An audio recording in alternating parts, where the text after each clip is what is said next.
요엘 1장 13절에서 20절 말씀. 제사장들아, 너희는 굵은 배로 동이고 슬피 울지어다. 제단에 수종드는 자들아, 너희는 울지어다. 내 하나님께 수종드는 자들아, 너희는 와서 굵은 배 옷을 입고 밤이 새도록 누울지어다. 이는 소제와 전제를 너희 하나님의 성전에 드리지 못함이로다. 너희는 금식일을 정하여 성회를 소집하여 장로들과 이 땅의 모든 주민들을 너희 하나님 여호와의 성전으로 모으고 여호와께 부르짖을지어다. 슬프다 그날이여, 여호와의 날이 가까웠나니 곧 멸망같이 전능자에게로부터 이르리로다.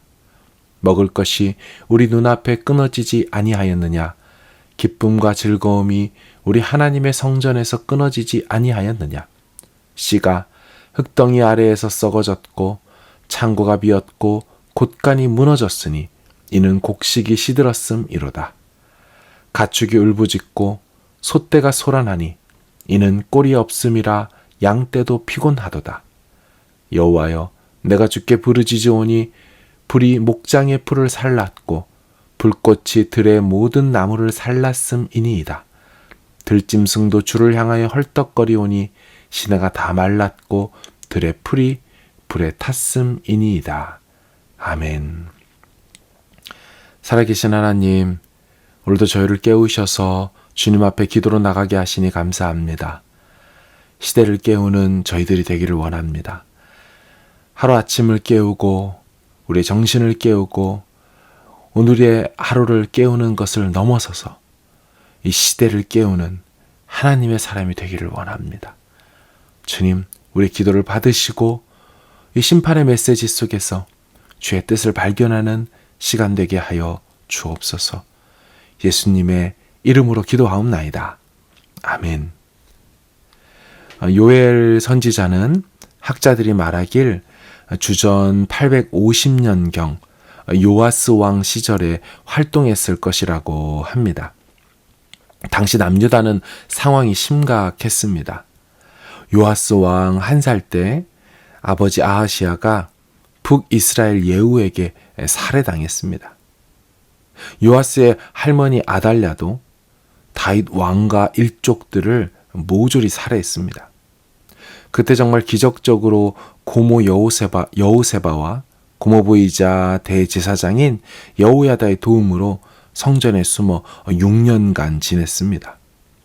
그리고 7살 때 왕으로 세워진 것이죠. 처음에는 고모부 대제사장 여호야다의 안내대로 율법을 잘 지켰습니다. 그러나 고모부가 돌아가시자 변절하지요. 여호와의 전을 버리고 아세라 목상과 우상을 섬기기 시작했습니다. 이를 정신 차리게 하기 위해서 고모부의 아들인 제사장 스가랴를 보내서 책망했지만 요아스는 오히려 여호와의 전에서 그를 살해합니다. 하나님이 가만히 계셨을까요? 아니죠. 요아스는 말년에 아람 나라의 침공을 받고 성전 창고 물건까지 바쳐야 할 정도로 조공으로 노략을 당했습니다. 그리고 아람과 싸우다가 부상을 입고 결국 자기 부인한테, 자기 부하한테 침상에서 살해를 당합니다. 이런 시대적 배경 속에서 요엘서가 기록되었습니다.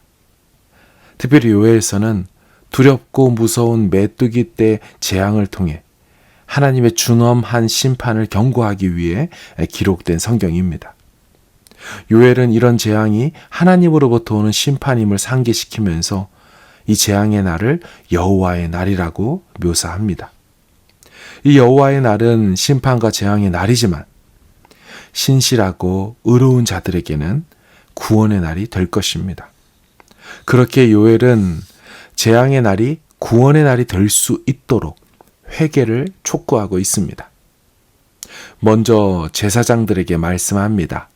본문 13절을 보시면 제사장들아, 너희는 굵은 배로 동이고 슬피 울지어다. 제단에 수종드는 자들아, 너희는 울지어다. 내 하나님께 수종드는 자들아, 너희는 와서 굵은 베옷을 입고 밤이 새도록 누울지어다. 이는 소제와 전제를 너희 하나님의 성전에 드리지 못함이로다. 아멘. 종교 지도자인 제사장들을 세 가지 표현으로 부릅니다. 제사장들아 라고 했다가, 제단에 수종드는 자들아 라고 했다가, 내 하나님께 수종드는 자들아 바꾸어 부르죠. 이들에 대한 애정이 느껴집니다. 그리고 이들의 회개를 촉구합니다. 이 회개는 잠깐의 회개가 아닙니다. 밤을 새는 회개입니다. 너희는 와서 굵은 베옷을 입고 밤이 새도록 누울지어다. 밤새도록 하는 회개, 이는 상황이 심각함을 말해주는 것입니다. 현재 요엘 시대에 메뚜기 재앙이 일어났지요. 메뚜기가 어마어마한 때로 몰려와 모든 곡식들을 다 먹어버렸습니다. 4절을 보시면 팥중이가 남긴 것을 메뚜기가 먹고, 메뚜기가 남긴 것을 느치가 먹고, 느치가 남긴 것을 황충이 먹었도다. 사중으로 먹어치우는 일들이 일어납니다. 그 뒤 10절, 11, 12절을 보시면 밭이 황무하고 토지가 마르니 곡식이 떨어지며 새 포도주가 말랐고 기름이 다하였도다. 농부들아 너희는 부끄러워할지어다. 포도원을 가꾸는 자들아 곡할지어다. 이는 밀과 보리 때문이라. 밭의 소산이 다 없어졌음이로다. 포도나무가 시들었고 무화과나무가 말랐으며 석류나무와 대추나무와 사과나무와 밭의 모든 나무가 다 시들었으니 이러므로 사람의 즐거움이 말랐도다. 아멘.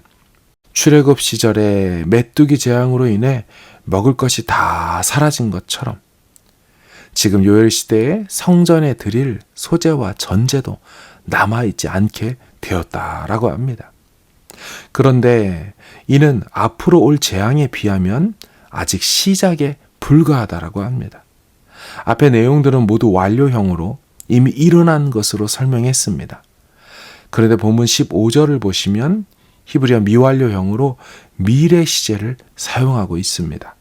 15절 슬프다 그날이요 여호와의 날이 가까웠나니 곧 멸망같이 전능자에게로부터 이르리로다.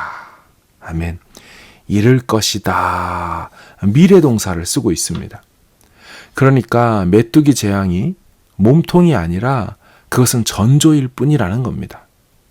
어떻게 하면 좋겠습니까? 요엘 선지자는 말합니다. 답은 회개이다.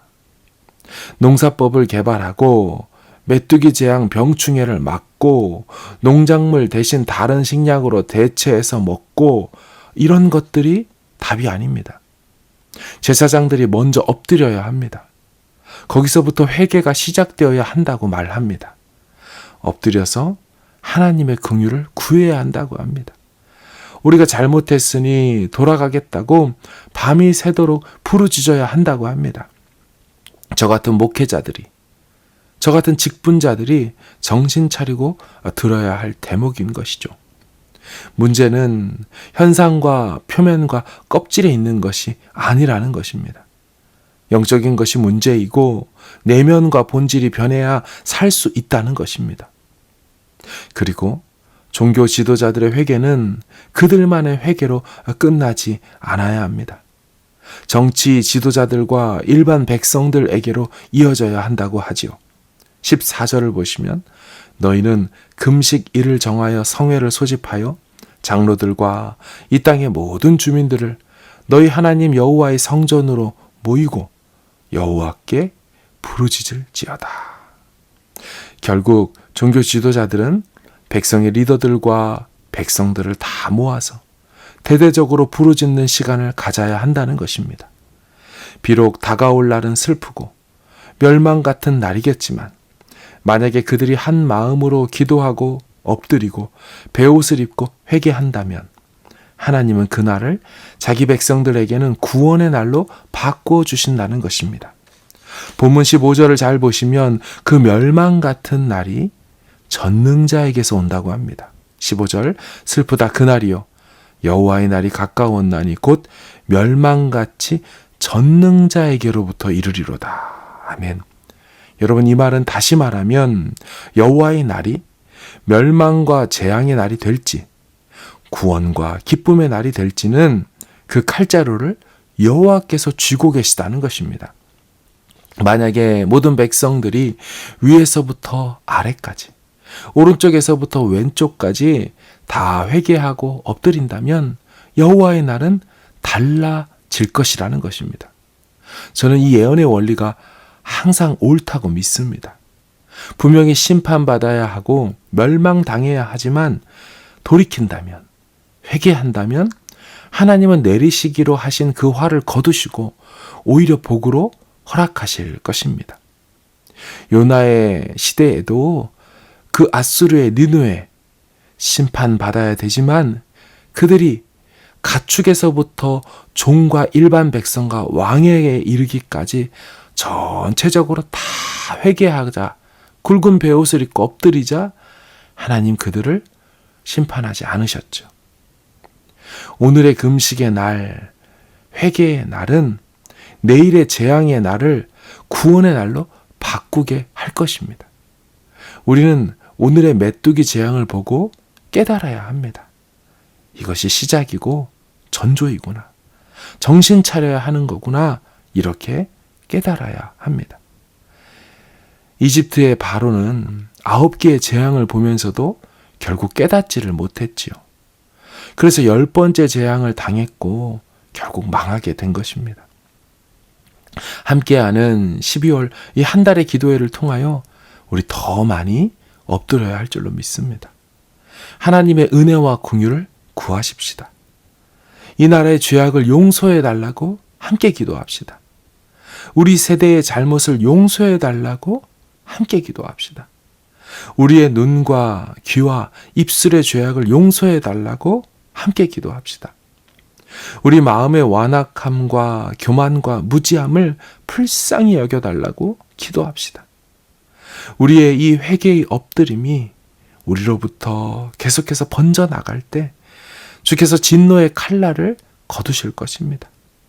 우리를 다시 일으켜 세워주실 것입니다. 심판 중에라도 진노 중에라도 긍휼을 베푸실 것입니다. 우리 기도하며 하루하루 보냅시다. 은혜로 다 이기고 승리하게 될 것이라고 믿습니다. 우리 함께 기도합시다. 하나님, 우리가 하나님 앞에 엎드리기를 원합니다. 하나님, 여호와의 날이 메뚜기 떼의 재앙을 넘어서는 그 무서운 날이 다가오고 있습니다.